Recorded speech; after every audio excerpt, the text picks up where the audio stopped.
What's going on, everybody, and welcome back to Comic Breakdown. If you guys are new to the channel, do me a favor and hit that sub button, hit that notification bell, and make sure you don't miss any of the awesome content we have coming out. Now, with this video, we're going to be jumping into the newly rebooted X-Men, starting over with issue number 1. And it's being restarted after the Hellfire Gala, introducing the new X-Men team that is going to be here to help protect Earth. That's exactly where this story is going to be following. Now, if you didn't get an opportunity to check out the Hellfire Gala, check out the link in my description as well as the top of this video. We'll take you to a playlist that's going to get you completely caught up on everything that's going on with that. Now, I also want to let you guys know this will be my last video of the day. It's 4 a.m. right now and I'm freaking tired, but I promise you we'll have tons of other videos coming out throughout the week. Now, this is written by Gerry Duggan, and the art is Pepe Larraz. And with that being said, let's dive into this breakdown. Alright guys, so as we dive into this new issue of X-Men, I'm really excited for what's about to come. Because after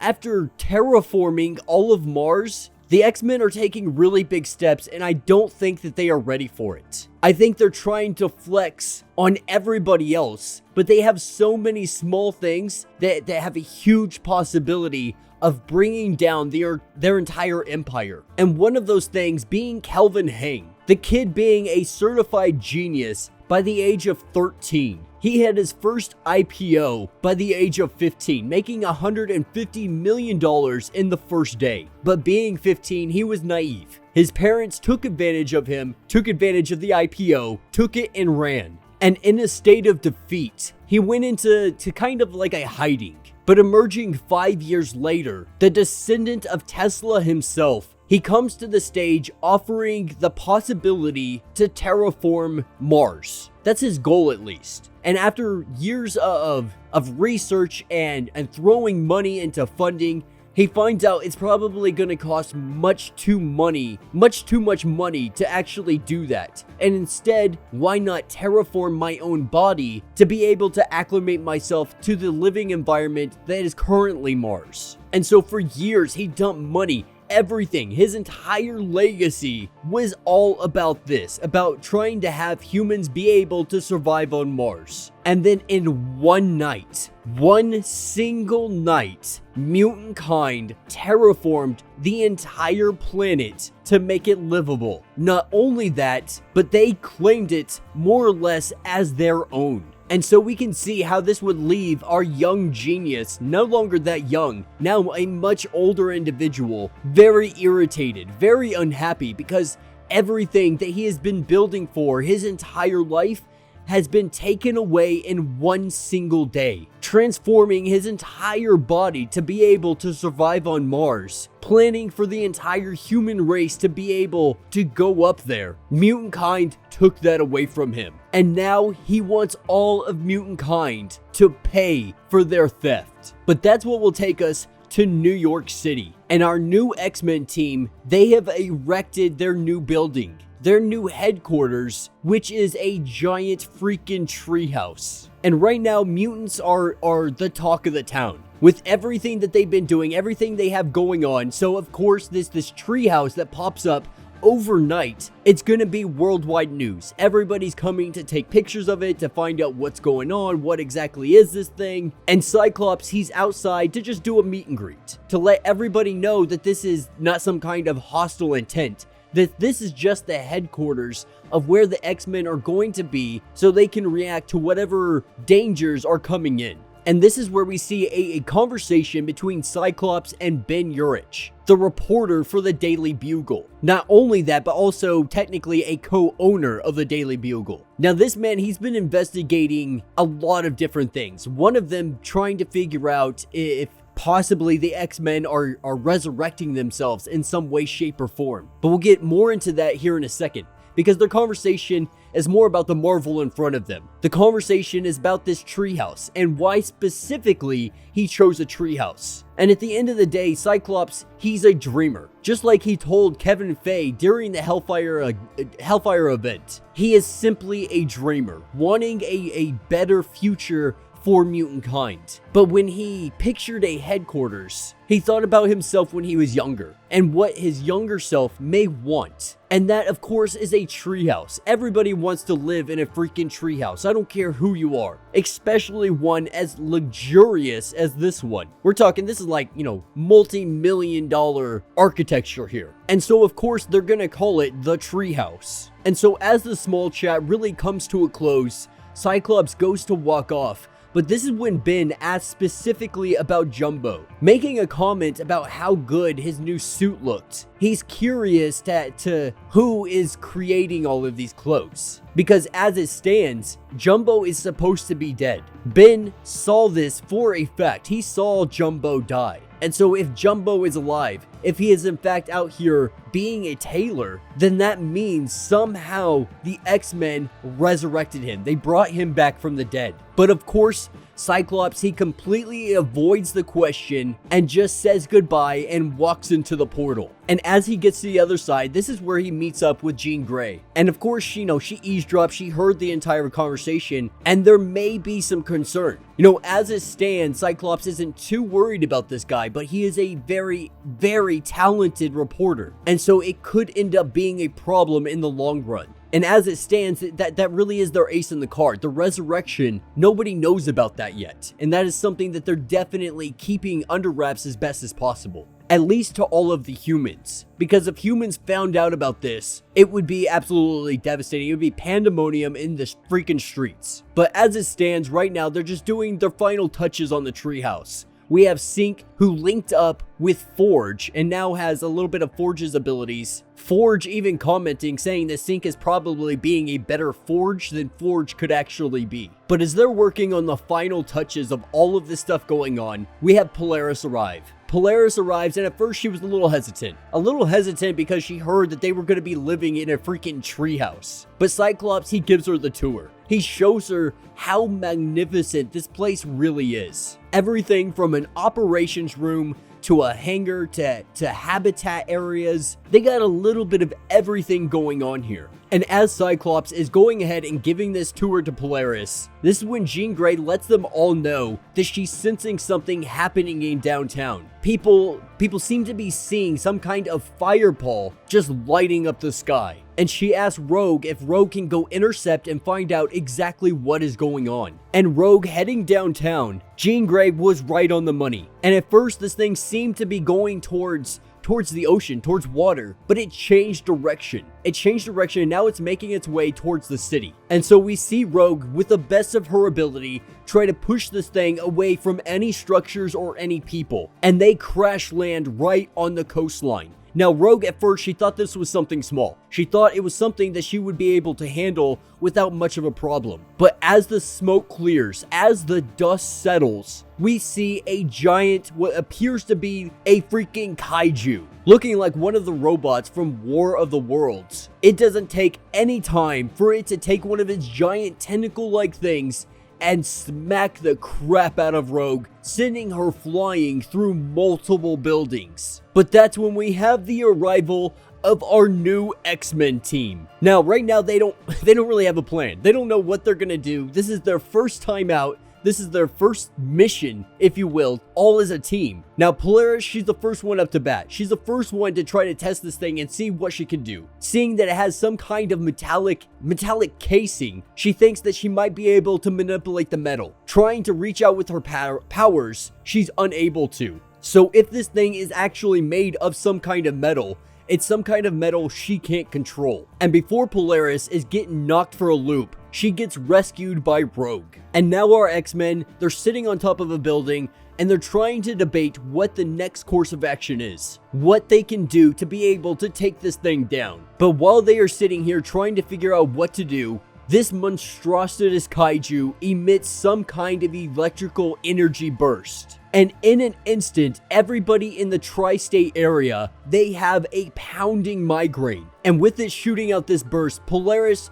she sends up a shield, surrounding them in a dome of metal all around them, giving them the opportunity to think and figure out what to do next. Now, they don't know exactly what this is, but whatever the kaiju is doing, it's sending out a psychic attack. Jean Grey doing her best to try to protect as many minds as she can, but it's becoming too much for her. She can only hold this for so long, and so they need to devise a plan, and they need to do this fast. Now Synch, he is still currently synced up with Forge's abilities. And so Jean Grey, tapping into Synch's mind, shares his thoughts with everybody, giving everybody the idea that he has. And everybody, they're on board for this. And Jean Grey tells him to just keep thinking about everything you need, and everybody's going to hear those thoughts. We can all act simultaneously with this connection. Now, for those of you that checked out Extreme Carnage Alpha, this is a prime example of how the anti-alien movement is being able to be pushed through, the legislation to try to push that through, the senator that is working effortlessly to try to bring down and get rid of all aliens on Earth. This stuff is exactly why it's having so much support. But we see the X-Men forging together a giant weapon that they're going to be able to fight this kaiju with. And if you haven't guessed it by now, we see the X-Men forge their own battle kaiju, their own Megazord. And this is the great thing about mutants, about this new run of mutants, because we're seeing mutants be able to use and mix their powers together and really create just amazing freaking things. And I can't believe that this hasn't been done on a huge scale like this before. It only makes sense to have individuals like the Five, to be able to terraform entire planets, to be able to have a team like the X-Men, and them to be able to create things like their own freaking battle kaijus. You know I have said it many times over, but the X-Men are freaking mutantkind are gods now. There's no question about it. Everything that they do up to this point puts them on the levels of freaking gods. But this is where we see the kaiju battle begin. These two titans attacking one another. And the X-Men, they are laying down some heavy punches on this alien. But it is definitely no chump. It's throwing some punches back. It literally takes off one of the arms. But our kaiju sends out its massive attack. Sends out a gigantic blast. And this gives Wolverine that sliver of an opportunity. Seeing the opening in the armor, they send Wolverine flying in. And we see Wolverine, she slices straight through the kaiju like freaking butter. And so whatever psychic attack it was doing, it's let off. And as the kaiju begins to fall to the ground, this is when we get radio transmission that both the Fantastic Four and the Avengers are about 30 seconds out. And Jean Grey, she tells them, like, thanks guys, like, we super appreciate it, but X-Men is already on site, and by the time you get here, this is all going to be completely over with. And so with this battle being said and done, they take a piece of this alien back to HQ to try to figure out exactly where this thing came from and why it was sent here. And they find out that this thing, it's a robot. Not only that, but it has a psychic ability that affects only mammals. But it gives no indication of where it actually came from and why it is here. But whoever sent it, we can only assume that they're going to continue to send a barrage of enemies at them, trying to test this maybe newly arising planet. Now that they're in the galaxy's eye, the universe's eye, Earth is going to be tested like it has never been tested before. And that is what will bring us to Game World, a place where the worst in the universe come to have the best time in the universe. A gambling haven of the worst kind. And this place is really unique because time, it passes very differently here. If you wanted to go for like a month vacation, you could do that in a weekend because that is how time passes in this place. But it's so much more than that because on Game World, you can wager on literally anything. And all of the results are telepathically broadcasted to all of the gamblers. And we're brought to a table with a little model of the kaiju that just attacked New York and the X-Men. And they refer to it as a Mind Reaver. And it appears that they have placed bets on if this Mind Reaver was going to take over Earth. And in its failing, all bets are settled, all bets are done, people are mad, people are happy, you know, whatever way it went for them. They may have lost money, they may have gotten money, who knows. But as this bet comes to an end, this is where we really find out what exactly is going on. While there are many things to bet on, right now the most popular thing is the Sol system, is Earth. Because as they say, Earth has finally ruptured like a tumor. And in their opinion, it's time for Earth to go. It's time for them to go before they affect yet another habitable planet.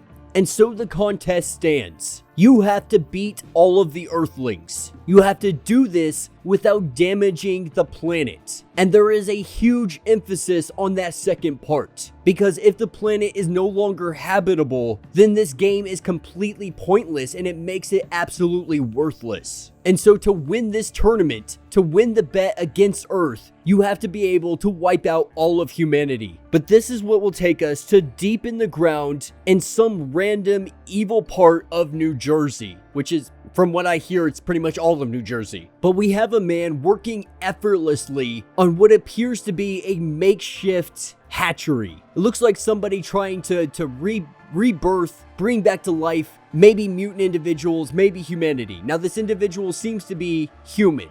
This individual could very well be Kelvin, but it never shows us a direct face. It just shows us somebody working effortlessly, trying to figure out all the secrets that Krakoa is hiding. But more specifically, the question that is trying to be answered is, how are the mutants resurrecting their dead? And that will be the end of this issue. So let me know what you guys think down in the comments. I think this is a great start to the X-Men. Now, we've been waiting for an X-Men team to come back and be around. With Krakoa going on, there hasn't been much need for it. But this is something that both Cyclops and Jean Grey have wanted. They wanted to try to get back to their roots. And this X-Men team was selected by all of mutantkind. Everybody was given a vote, the opportunity to throw their name into the pit. And I'm gonna be honest, I wasn't 100% on board with it when they first initially announced who the team was going to be. But after seeing them in the field, being able to do something like their freaking Kaiju, even though, you know, technically he had the abilities of Forge at the time, I still think it's a really unique aspect to take. And I'm really looking forward to see how they combine their abilities and just make some really freaking BA stuff go on. But yeah, let me know what you guys think down in the comments. Be sure to check into the channel tomorrow, Thursday, later on in the evening. We'll have some more X-Men for you. I got some more DC comics that coming your way, so be sure to check all that out. If you haven't yet, be sure to hit that notification bell, hit that sub button, and until the next breakdown.